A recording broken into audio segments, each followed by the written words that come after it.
nature, through the magnifying glass of science, designers extract principles, processes, and materials that are forming the very basis of design methodology. From synthetic constructs that resemble biological materials to computational methods that emulate neural processes, nature is driving design. Design is also driving nature.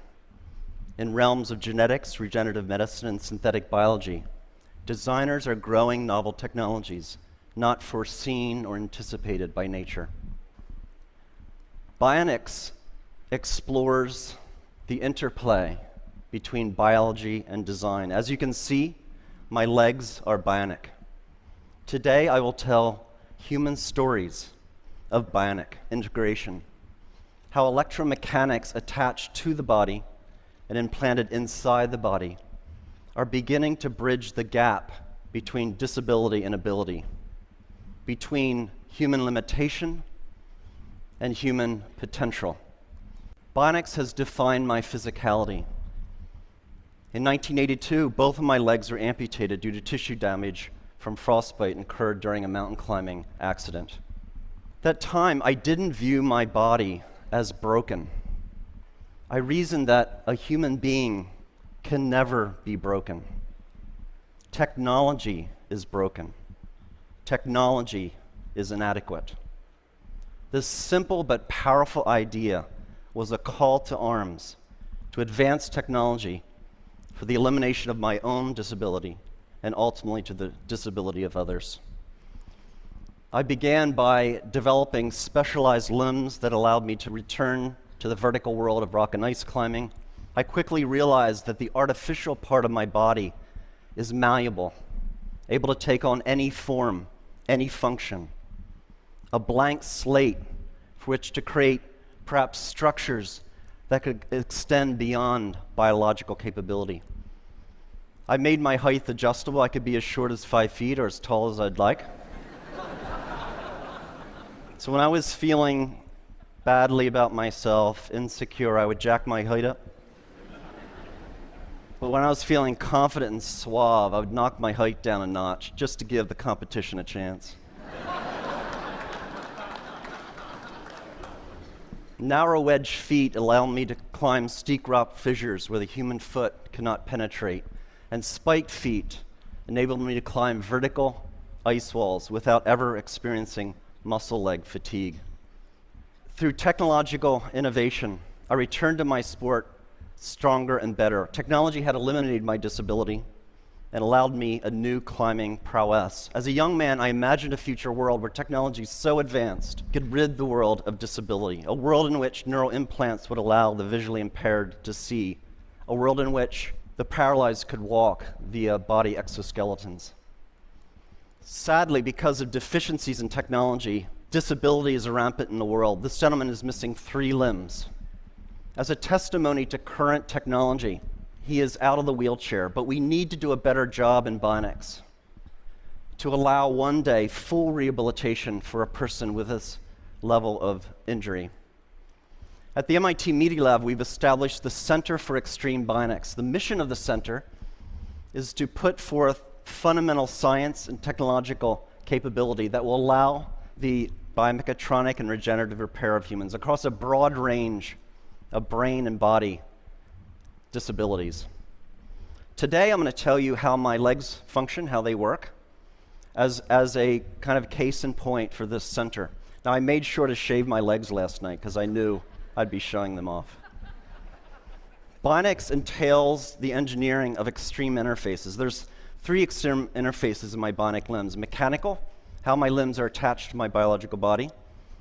Dynamic, how they move like flesh and bone. And electrical, how they communicate with my nervous system. I'll begin with mechanical interface. In the area of design, we still do not understand how to attach devices to the body mechanically. It's extraordinary to me that in this day and age, one of the most mature, oldest technologies in the human timeline, the shoe, still gives us blisters. How can this be? We have no idea how to attach things to our bodies. This is the beautifully lyrical design work of Professor Neri Oxman at the MIT Media Lab showing spatially varying exoskeletal impedances, shown here by color variation in this 3D printed model. Imagine a future where clothing is stiff and soft where you need it, when you need it, for optimal support and flexibility without ever causing discomfort. My bionic limbs are attached to my biological body via synthetic skins with stiffness variations that mirror my underlying tissue biomechanics. To achieve that mirroring, we first developed a mathematical model of my biological limb. To that end, we use imaging tools such as MRI to look inside my body to figure out the geometries and locations of various tissues. We also took robotic tools. Here's a 14 actuator circle that goes around the biological limb. The actuators come in, find the surface of the limb, measure its unloaded shape, and then they push on the tissues to measure tissue compliances at each anatomical point. We combine these imaging and robotic data to build a mathematical description of my biological limb, shown on the left. You see a bunch of points or nodes. At each node, there's a color that represents tissue compliance. We then do a mathematical transformation to the design of the synthetic skin, shown on the right. And we've discovered optimality is where the body is stiff, the synthetic skin should be soft. Where the body is soft, the synthetic skin is stiff. And this mirroring occurs across all tissue compliances. With this framework, we produce bionic limbs that are the most comfortable limbs I've ever worn. Clearly, in the future, our clothing, our shoes, our braces, our prostheses will no longer be designed and manufactured using artisan strategies, but rather data-driven quantitative frameworks. In that future, our shoes will no longer give us blisters. We're also embedding sensing and smart materials into the synthetic skins. This is a material developed by SRI International, California. Under electrostatic effect, it changes stiffness. So under zero voltage, the material is compliant. It's like floppy like paper. Then the button's pushed, the voltage is applied, and it becomes stiff as a board. We embed this material into the synthetic skin that attaches my bionic limb to my biological body. When I walk here, it's no voltage. My interface is soft and compliant. The button's pushed, voltage is applied, and it stiffens, offering me a greater maneuverability of the bionic limb. We're also building exoskeletons. This exoskeleton becomes stiff and soft in just the right areas of the running cycle to protect the biological joints from high impacts and degradation. In the future, we'll all be wearing exoskeletons in such common activities such as running. Next, dynamic interface. How do my bionic limbs move like flesh and bone? At my MIT lab, we've studied how humans with normal physiologies stand, walk, and run. What are the muscles doing, and how are they controlled by the spinal cord? This basic science motivates what we build. We're building bionic ankles, knees, and hips. We're building body parts from the ground up.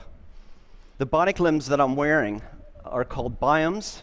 They've been fitted to nearly 1,000 patients, 400 of which have been US wounded soldiers. How does it work? At heel strike under computer control, the system controls stiffness to attenuate the shock of the limb hitting the ground. Then at mid-stance, the bionic limb outputs high torques and powers to lift the person into the walking stride, comparable to how muscles work in the calf region. This bionic propulsion is very important clinically to patients. So on the left, you see the bionic device worn by a lady. On the right, a passive device worn by the same lady that fails to emulate normal muscle function, enabling her to do something everyone should be able to do, go up and down their steps at home. Bionics also allows for extraordinary athletic feats. Here's a gentleman running up a rocky pathway. This is Steve Martin, not the comedian, who lost his legs in a bomb blast in Afghanistan. We're also building exoskeletal structures using these same principles that wrap around a biological limb. This gentleman does not have any leg condition, any disability. He has a normal physiology. So these exoskeletons are applying muscle-like torques and powers so that his own muscles need not apply those torques and powers. This is the first exoskeleton in history that actually augments human walking. It significantly reduces metabolic cost. It's so profound in its augmentation that when a normal, healthy person wears the device for 40 minutes and then takes it off, their own biological legs feel ridiculously heavy and awkward. We're beginning the age in which machines attached to our bodies will make us stronger and faster and more efficient. Moving on to electrical interface, how do my bionic limbs communicate with my nervous system? Across my residual limb are electrodes that measure the electrical pulse of my muscles. That's communicated to the bionic limb. So when I think about moving my phantom limb, the robot tracks those movement desires. This diagram shows fundamentally how the bionic limb is controlled. So we model the missing biological limb, and we've discovered what reflexes occurred, how the reflexes of the spinal cord are controlling the muscles. And that capability is embedded in the chips of the bionic limb. What we've done then is we modulate the sensitivity of the reflex, the modeled spinal reflex, with the neural signal. So when I relax my muscles in my residual limb, I get very little torque and power. But the more I fire my muscles, the more torque I get, and I can even run. And that was the first demonstration of a running gait under neural command. Feels great.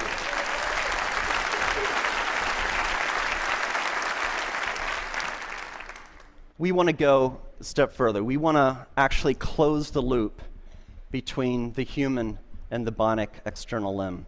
We're doing experiments where we're growing nerves, transected nerves, through channels or microchannel arrays. On the other side of the channel, the nerve then attaches to cells, skin cells and muscle cells.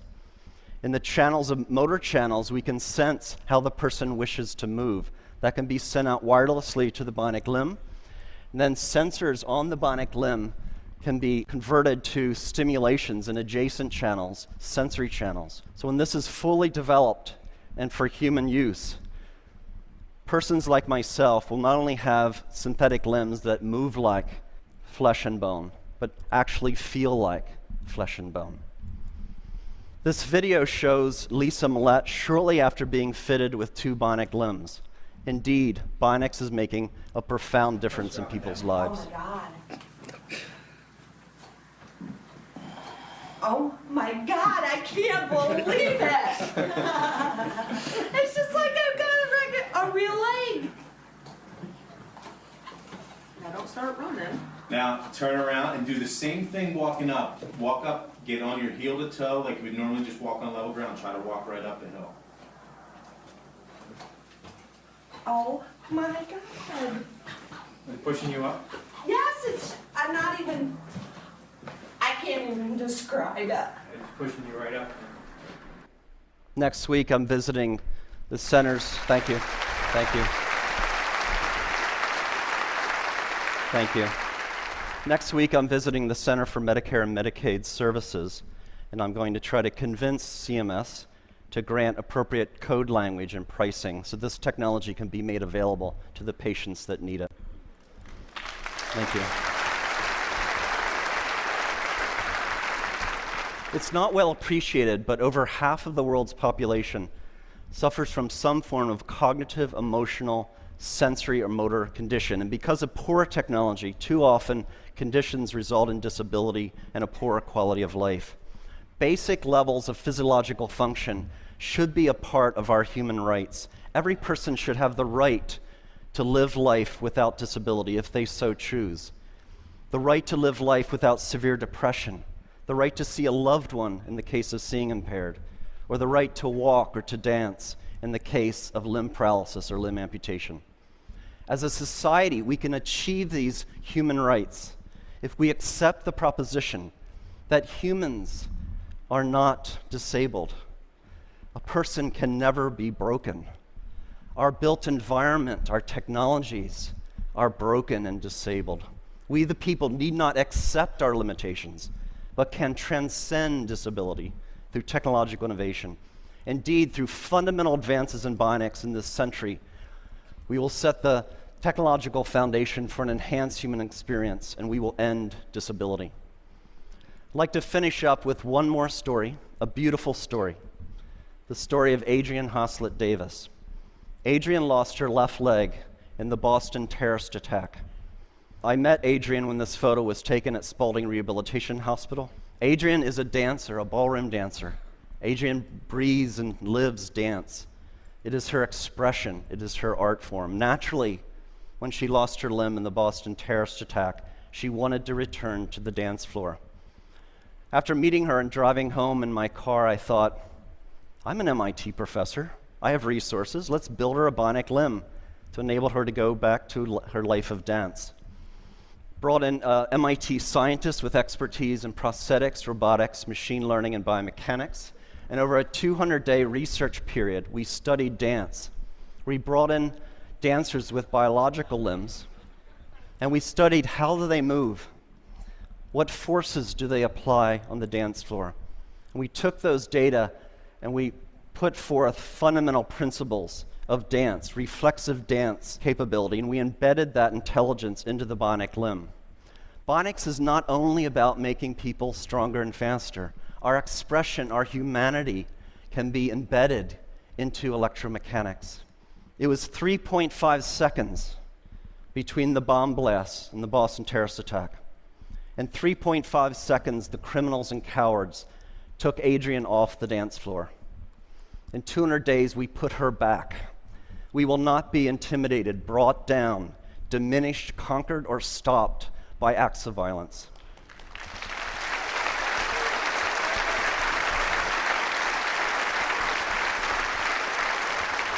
Ladies and gentlemen, please allow me to introduce Adrian Hoslett Davis, her first performance since the attack.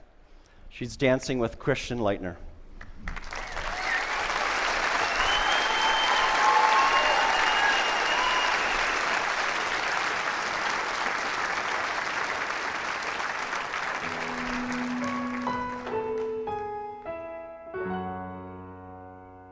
Ring my bell, ring my bell. Ring my bell, ring my bell. Ring my bell, ring my bell. Ring my bell, ring my bell. Sometimes you love it, sometimes you don't. Sometimes you need it, then you don't, and you let go. Sometimes we rush it, sometimes we fall. It doesn't matter, baby, we can take it real slow.